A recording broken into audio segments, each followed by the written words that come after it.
Zingatia, tunazungumzia mada inayosema kwa nini damu. Kama mwalimu alivyokwenda kutueleza, alianza mwanzo kabisa. Yani ili aweze kujibu swali hii ni lazima aweze kujenga msingi, na wewe ambao unakwenda kutusikiliza uweze kujua na uweze kuwa na ufahamu, ili akifika hatua kusema kwa nini damu uwe tayari una ufahamu. Na tunaendelea kujifunza, uwe tu pale ukisikiliza. Tena tunashauri kama una swali yoyote ile ambayo uko nayo kulingana na ile ambayo utakwenda kulisikia leo, basi uliza ili uweze kujibiwa. Tuko hapa kwa ajili ya kuweza kujibu maswali ya aina yote ile ambayo uko nayo kwa ajili ya Ukristo. Tunazungumzia mada inasema kwa nini damu ya Yesu iwe ndio inaweza kuleta udhima kwa mwanadamu au inaleta uondoleo la dhambi. Karibu mwalimu.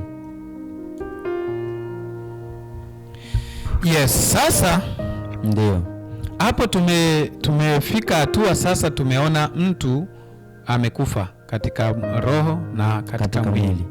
Sasa mtu katika mwili tumesema kwamba ndiye anayeweza kumfanya mtu katika roho kumrejelea Mungu, kupata tena ule uhusiano wa Mungu na Mungu. Yaani kupata ule uhai aliyoupoteza. Ndio. Sawa? Na ninapozungumza hivi nina maana kwamba toba halisi inatokana na wewe kujuta katika roho na katika mwili. Okay.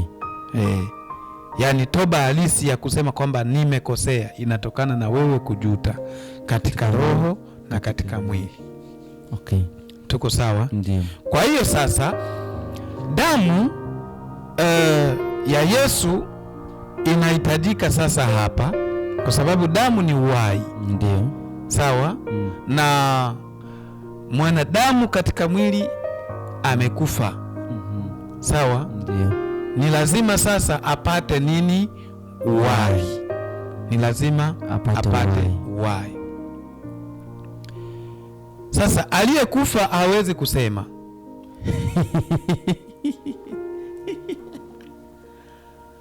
Anahitaji asemewe. Okay. Unachomaanisha nini? Hapo ndipo kulifanyika kazi ya nini? Ya ukuhani. Okay. Kwamba baada ya wewe kukosea, si wewe umekosea? Ndio. Yaani huna access na Mungu. Okay. Hata uombe msamaha, huo msamaha hauendi popote, maana hauna access na Mungu. Kwa unatakiwa umpate mwenye access na Mungu hakuombee msamaha. Ndio maana unaona katika kipindi kile cha makuhani wao walikuwa wana kila wakati wanajitakasa, hata hawajafanya chochote wanachokizani kwamba ni dhambi kwa Mungu. Ili mradi wao wakae kwenye singa na Mungu wakati wote, kwa sababu ni watu wanaingia kuwapatanisha watu na Mungu. Hiyo ndiyo kazi ya ukuhani, kumpatanisha huyu na huyu, yaani mpatanishi kwa lugha nyingine. Kwa sasa kuhani alihusika kupatanisha watu na Mungu. Na kulikuwa makuhani hata wa miungu walikuwa wanafanya huduma za kikuhani kwa miungu. Okay. Kwa hiyo hapa sasa tunahitaji mwili unahitaji upate uzima. Sawa? Na hauwezi, roho imeshatengana na Mungu, haiwezi kwenda kusema na Mungu na akaisikiliza.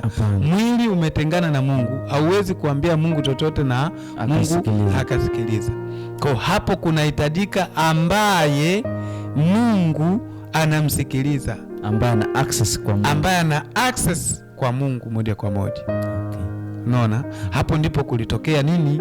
Huduma ya ukuhani. Sasa tupo kwenye swali la kwa nini damu ya Yesu kwanza. Hiyo ndipo. Hapo kwanza tuache tumepajibu hivi. Damu ya Yesu kwa sababu Mungu ni Mungu anayejua mwisho wa jambo kabla ya mwanzo wa jambo.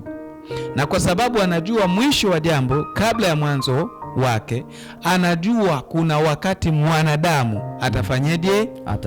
Atafeli. Na katika kufeli kwake atahitaji kunirejelea, na anapohitaji kunirejelea atahitaji damu. Sawa? Ambayo hiyo damu ndiyo itakayompa yeye uhai ili awe na uwezo wa kuja kwangu. Sawa? Si atapotea, atakufa. Kwa inabidi tena apate uhai. Sasa na damu ni uhai. Kwa hiyo inabidi sasa apate damu yenye uhai ili na yeye apate tena uhai. Kwa ndio maana Mungu alitengeneza mpango mapema wa ukombozi wa Yesu. Yaani ukombozi wa Yesu ulitengenezwa hata kabla ya kuwekwa misingi ya dunia. Mungu alikuwa anafanya uumbaji na anajua tayari jambo fulani litatokea. Yes, alishajua. Maandiko anasema katika nyaraka za Mtume Paulo kwamba aliyechinjwa kuanzia tangu misingi ya ulimwengu haijakuwapo bado, yeye ameshachinjwa tayari kwa ajili ya wanadamu. Kwa hiyo kile kilichokuja kufanyika ilikuwa ni kuja kukamilisha katika mwili, lakini ni jambo ambalo lilikuwa limeshatengenezwa na kufanyika katika roho. Sasa jambo ambalo tunatakiwa sasa kuzingatia ni kwamba katika Agano la Kale tunaona kwamba kuna hatua ambazo makuhani walikuwa wanafanya. Kama ulivyouliza mwanzoni, wanachukua mnyama, wanachinja, wanachukua ile damu, wanafanya ishara pale ambayo Mungu aliwaagiza kwenye madhabahu, na yule mtu anasamehewa, lakini sio kusamehewa kwa kufuta dhambi zake, zinafunikwa. Sawa? Yani kaunafuu. Yes, dhambi zake zinafunikwa machoni pa Mungu. Unaona, lakini hazifutwi. Sawa?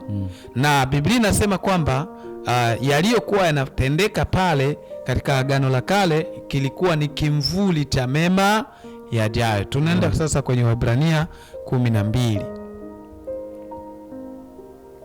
Waebrania 12.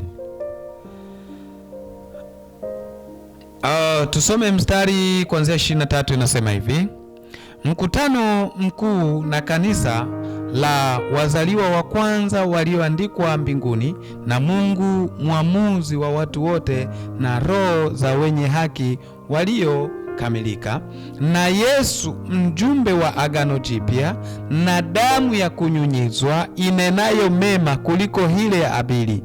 Angalieni msimkatae yeye anenaye, maana ikiwa hawakuondoka wale waliomkataa yeye aliyewaonya juu ya nchi, zaidi sana hatutaokoka sisi tukijiepusha na yeye atuonyaye kutoka mbinguni. Tuko sawa? Lakini main point yetu katika hapa tuliposoma ni mstari wa 24, ambapo inasema na Yesu mjumbe wa agano jipya, na damu ya kunyunyizwa inenayo mema kuliko ile ya Habili. Kwanza, kwa nini Habili analinganishwa hapa? Ni kwa sababu Habili hakukosa, akauliwa na ndugu yake. Damu yake ikanena, na damu yake ilinena mema, ikifanyeje? Ikimlalamikia Mungu alichotendewa. Sasa ndio maana analinganishwa hapa kwamba na damu inenayo mema kama ile ya Abili, kuliko ile ya Abili. Sasa damu ya Yesu ilikuwa inahitajika kwa sababu damu yoyote ile ambayo imehusika kwenye uovu wowote haiwezi kuwa msaada kwa watu. Damu yoyote ile ambayo imehusika kwenye uovu wowote haiwezi kuwa msaada kwa watu. Lakini pia damu ya mnyama, tuko sawa? Ndio. Mnyama yeyote yule hana thamani ya mtu. Tuko sawa? Mnyama yoyote yule hana thamani ya mtu, yaani hana hata robo ya thamani ya mtu. Sawa? Sasa damu ya mnyama ndiyo maana haikuweza kuondoa dhambi. Okay. Ndiyo maana ilifunika, kwa sababu Mungu alikuwa anataka damu. Sawa? Ikabidi sasa watumie damu ya mnyama, lakini kiuhalisia ilitakiwa damu ya mtu ambayo haina hatia, yaani ambayo haina dhambi. Yes. Ambayo iko safi. Yes. Ilitakiwa damu isiyo na mawaa. Tuko sawa? Ndiyo. Sasa hapa tunakuja kuona sasa damu ya Yesu inavyohitajika kwenye kazi zote hizo. Kwa nini? Kwa sababu yeye alikuja duniani kuishi kama mwanadamu, lakini ndiye pekee ambaye hakutenda dhambi. Wow. Special sana. Sawa? Ndio maana sasa hii damu ikawa na uwezo kupitia damu ya Yesu kuweze kufanyika msamaha wa dhambi. Kupitia damu ya Yesu kufanyike upatanisho wa watu na Mungu. Kwa hiyo watu wanachokihitaji sasa, hawahitaji tena wapate damu ili wamwendee Mungu. Watu sasa wanahitaji wampate Yesu ili wamwendee Mungu. Wow. Kwa sasa hapa tunapata kwamba damu ya Yesu ndiyo ambayo ilikuwa na quality ya kuweza kumsaidia mtu hafutiwe dhambi kabisa, hata Mungu hasikumbuke tena kama uliwahi kufanya dhambi. Okay. Hivyo ndivyo maandiko yanasema kwamba anapokusamehe katika nyakati zetu hakumbuki tena kama ulitenda dhambi zako. Yani ile damu ina nguvu kiasi ya, yani ina nguvu kwa kiwango kikubwa zaidi ya dhambi zako. Yani kusema lugha akumbuki, sio kwamba haukuwa mwenye dhambi, ulikuwa mwenye dhambi, lakini sasa ukienda kwa Yesu, kwa sababu damu yake ina nguvu kuliko damu yake. Kumbuka tumesema damu ndiyo uhai wako. Kwa hiyo ukitenda dhambi umehusisha kifo cha nini? Cha damu. Sasa ukimjia Yesu unapata damu ya Yesu. Ndio maana alizungumza katika kitabu kile cha Injili ya Yohana, alizungumza akaambia watu kwamba uzima upo kwenye kula mwili wake na kunywa damu yake. Yes. Unaona? Kula mwili wake alikuwa anamaanisha neno. Kunywa damu yake alikuwa anamaanisha kumuingia yeye, yani kumkubali yeye haingie kwenye maisha yako. Unaona? Ndiyo maana tunasema Yesu yuko ndani yetu. Yani ile ishara tu ya kumwamini, ninakuamini. Sawa? Yani umetengeneza mridia wa yeye akuingizie damu yake. Unaona? Kwa sasa wewe kwa nini sasa Mungu hanakuona kama hujawahi kutenda dhambi? Kwa sababu damu ya Yesu ina nguvu zaidi ya dhambi ya mwanadamu. Ina nguvu zaidi ya mauti. Kwa hiyo Mungu anapokutazama haoni mauti, anaona uzima. Okay. Hiyo inaeleweka. So kwa hiyo mpaka hapo nafikiri tutakuwa tumetengeneza majibu mazuri ambayo yatasaidia watu. Kwa nini damu? Jibu ni fupi sana la kwa nini damu. Jibu ni fupi sana. Ufupi wake ni kwamba damu ni uhai. Sasa tunahitaji damu yenye uzima, iliyo hai. Damu za wanadamu wote zimekufa. Na ukiangalia kuanzia Agano Jipya mpaka mwisho, kuanzia Agano la Kale, watumishi wote waliotembea na Mungu, kila mmoja alikuwa na makasoro yake. Kwa hiyo hakuna mtumishi ambaye alikuwa na uwezo wa kufanya ukombozi, ila peke yake alikuwa ni Yesu. Unaona? Na hata mbinguni hakuna malaika ambaye alikuwa na uwezo wa ukombozi.